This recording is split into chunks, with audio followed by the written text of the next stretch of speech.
तो ये स्टूडेंट इसी Lakshman welcome to layers easy learn.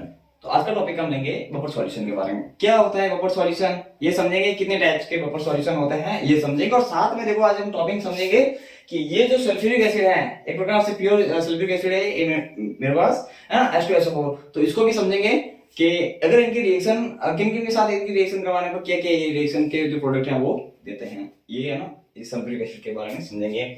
और एक पढ़ेंगे, ये समझेंगे कि जो KMnO4 है ना, KMnO4 की पेरोक्साइड के साथ रिएक्शन करवाते हैं, हाइड्रोजन पेरोक्साइड की के साथ रिएक्शन करवाते हैं, किस प्रकार से ऑक्सीजन को रिलीज करता है, इसको आज हम समझेंगे। और एक देखो मैंने एक सॉल्यूशन बनाया है, व्हाइट कलर का पीपीटी है, ये पीपीटी है। तो इस पीपीटी को समझेंगे कि ये किस प्रकार से मैंने प्रिपेयर किया है, पीपीटी क्या है, ये अगर इनकी रिएक्शन KMnO4 के साथ करवाते हैं, सल्फ्यूरिक एसिड के साथ करवाते हैं, किस प्रकार के ये प्रोडक्ट देते हैं, तो इनको भी आज हम डिटेल में समझेंगे, है ना। तो ये आज हम समझेंगे। सबसे पहले तो देखो, सबसे पहले आज हम समझेंगे बफर सॉल्यूशन। तो बफर सॉल्यूशन क्या होता है? देखो, एक ऐसा सॉल्यूशन है ये कि जिसका जो पीएच मान है वो अपरिवर्तनशील है, जिसको परिवर्तन नहीं, जो जो जो परिवर्तित नहीं हो सकता है ना, जिनका अनचेंजेबल है, मतलब चेंज नहीं हो सकता है ना।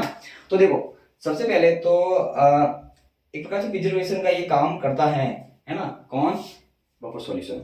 तो देखो, बफर सॉल्यूशन मेन दो प्रकार के होते हैं। बफर सॉल्यूशन, सबसे पहला जो बफर सॉल्यूशन होता है वो होता है एसिटिक बफर सॉल्यूशन। तो एसिटिक बफर सॉल्यूशन फर्स्ट होता है। सेकंड जो होता है हमारा वो होता है अपना ये बेसिक बफर सॉल्यूशन। तो देखो, मेनली अगर हम समझे कि जो एसिटिक बफर सॉल्यूशन है ये क्या होता है, तो देखो, एसिटिक बफर सॉल्यूशन को प्रिपेयर करने के लिए सबसे पहले हमको वीक एसिड की रिएक्शन करवानी पड़ेगी स्ट्रॉन्ग बेस के साथ। जब हम वीक एसिड की रिएक्शन करवाते हैं स्ट्रॉन्ग बेस के साथ तो हमें प्राप्त होता है बफर सॉल्यूशन। कौन सा? एसिटिक। तो एसिटिक बफर सॉल्यूशन प्राप्त होता है वीक एसिड और स्ट्रॉन्ग बेस से। तो देखो, यहाँ पर हम यूज करेंगे एसिटिक एसिड, है ना, वीक एसिड। तो वीक एसिड के रूप में हम यूज कर रहे हैं एसिटिक एसिड। एसिटिक एसिड का जो फॉर्मूला होगा CH3COOS, है ना। और स्ट्रॉन्ग बेस के की जगह हम यूज कर रहे हैं सोडियम हाइड्रोक्साइड NaOH। तो देखो, NaOH की रिएक्शन करवाते हैं एसिटिक एसिड के साथ, या एसिटिक एसिड की रिएक्शन करवाते हैं NaOH के साथ, यानी स्ट्रॉन्ग बेस की रिएक्शन करवाते हैं वीक एसिड के साथ, और वीक एसिड की रिएक्शन करवाते हैं स्ट्रॉन्ग एसिड बेस के साथ। तो क्या होता है कि CH3COOS के साथ NaOH रिएक्शन करेगा तो यहाँ से ये गैस निकलेगा और NaOH निकलेगा, तो यहाँ से ये निकल के H2 रिमूव हो जाएगा, और जो सोडियम है, जो Na है, वो आके जुड़ जाएगा यहाँ पर। कितने? कहाँ पर? CH3COONA। तो S की जगह Na जुड़ जाएगा, एक प्रोटॉन निकल जाएगा, हाइड्रोजन निकल जाएगा। ये हम समझ चुके हैं, है ना। तो देखो, सबसे मेन इंपोर्टेंट तो ये है कि एक एसीटेट बन रहा है ना, तो वो कौन सा एसीटेट है? Sodium acetate. तो सोडियम एसीटेट बन रहा है एक प्रकार से एसिटिक बफर सॉल्यूशन। तो बफर सॉल्यूशन ये बन रहा है अपना CH3COONA, यानी सोडियम एसीटेट। अब सोडियम एसीटेट को अगर हम सोडियम को निकालें तो इन जैसे ये अपने जैसे बफर सॉल्यूशन है, जैसे मान लो कि जैसे ये बफर सॉल्यूशन बनाया हमने, है ना, ये जैसे बफर सॉल्यूशन है। तो बफर सॉल्यूशन के अंदर जैसे कि हमने ऐड किया इसके अंदर एक तो ऐड किया इसके अंदर एसिटिक एसिड, है ना, और दूसरा इसके अंदर ऐड किया हमने NaOH। तो NaOH के साथ हमने रिएक्शन करवाई एसिटिक एसिड की, तो H2 यहाँ से निकल जाएगा, और हमने अपने जो रिएक्शन होती है वो होगी CH3COONA, यानी सोडियम एसीटेट का बफर सॉल्यूशन बनेगा। तो बफर सॉल्यूशन जैसे कि ये बन गया अपने सोडियम एसीटेट का, है ना। तो इसमें हम डालते हैं क्या? HCl। तो HCl डालेंगे तो क्या होगा कि जो जो सोडियम एसीटेट बना है, वो सोडियम जो है वो निकल के Cl के साथ रिएक्शन करके NaCl बना देगा, और जो S है वो इसका CH3COOS के साथ जुड़ के ये एसिटिक एसिड बना देगा वापस, है ना। नॉर्मल है। अब देखो, ये तो हमने बात की है भाई एसिटिक एसिड की buffer solution, acetic buffer solution. अब हम बात करेंगे बेस के अंदर जो बफर सॉल्यूशन किस प्रकार से बनाते हैं। तो इसका अपोजिट होगा, एसिटिक का अपोजिट, है ना। तो इसका लेंगे हम स्ट्रॉन्ग, तो लेंगे हम एसिड, और वीक लेंगे बेस, है ना। तो स्ट्रॉन्ग एसिड की जगह पर हम लेंगे अमोनियम क्लोराइड NH4Cl, है ना, अमोनियम क्लोराइड। और वीक बेस के रूप में लेंगे हम अमोनियम हाइड्रोक्साइड NH4OS, है ना। तो इनको अगर हम मिक्स करते हैं तो यहाँ से Cl निकल जाएगा, है ना, और OS के साथ जुड़ जाएगा, सॉरी यहाँ से ये Cl निकल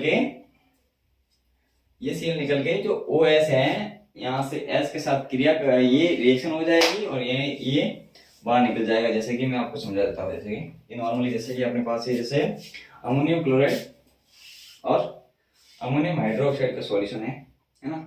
तो NH4OS और NH4Cl, तो NH4 जो Cl है वो मेन रिएक्शन करेगा अपने S के साथ, तो HCl रिमूव हो जाएगा और जो ये है अपने जो Cl वो Na के साथ जुड़ जाएगा, तो इससे ये अपना बन जाएगा ये अपना बफर सॉल्यूशन, है ना। देखो नॉर्मल है, इसको थोड़ा समझेंगे डिटेल में आगे किस प्रकार से ये एक बोर्ड के जरिए समझेंगे। ये क्योंकि एक प्रकार थ्योरेटिकल सब्जेक्ट है तो इसको थ्योरेटिकल सब्जेक्ट क्या प्रैक्टिकल ही है, सॉरी, तो बोर्ड पे थोड़ी सी क्या रिएक्शन वगैरह समझाएंगे, थोड़ा आसानी रहेगी समझने में, तो ये थोड़ा बाद में समझेंगे, ठीक है। ये डिटेल में थोड़ा सा बाद में समझेंगे, लेकिन नॉर्मली मैंने बता दिया ये। अब देखो ये है acetic acid, sorry acetic acid नहीं, सल्फ्यूरिक एसिड है, देखो नॉर्मली है ना, H2SO4 है, 2C का है ना। तो अब देखो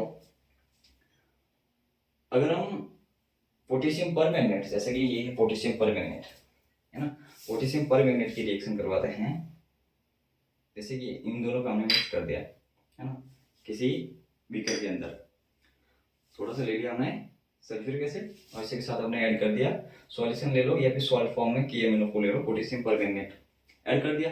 तो ऐड करने के बाद क्या होगा कि एक ऐसा सॉल्यूशन बनेगा, एक ऐसा सॉल्यूशन बनेगा जिसके अंदर अगर हम कोई भी एक ऑर्गेनिक कंपाउंड को अगर हम ऐड करेंगे, है ना, तो ऑक्सीजन के साथ रिलीज होगी और धमाका होगा, बहुत बड़ा ब्लास्ट होगा। तो ये कोई भी ट्राई नहीं करे, है ना। अब देखो ये मैंने एक सॉल्यूशन बनाया था, है ना, इसको अगले वाले क्लास में समझाएंगे क्या है सॉल्यूशन, है ना। तो देखो एक और बता तो इसका, जैसे कि ये जो इसके अंदर जैसे कि ऑक्सीजन को रिलीज करना है, किस प्रकार से करेंगे KMnO4 से, तो KMnO4 से ऑक्सीजन को रिलीज करना है, तो देखो सबसे पहले क्या करेंगे कि एक बीकर लेंगे और बीकर में ऐड करेंगे या फिर कॉनिकल फ्लास्क ले लो, इसके अंदर ऐड करेंगे KMnO4, है ना। KMnO4 को बाद में डालना, सो ऐड नहीं करना, पहले सबसे पहले हाइड्रोजन पेरोक्साइड को ऐड करना है H2O2, है ना। तो ऐड करके उसमें थोड़ा सा KMnO4 का सॉल्यूशन डालना है या फिर डाल दो आप सॉल्ट, तो ऑक्सीजन रिलीज होगी। ये नॉर्मल सा सिंपल है, तो और डिटेल में समझेंगे बाद में, है ना। तो ठीक है, चलो।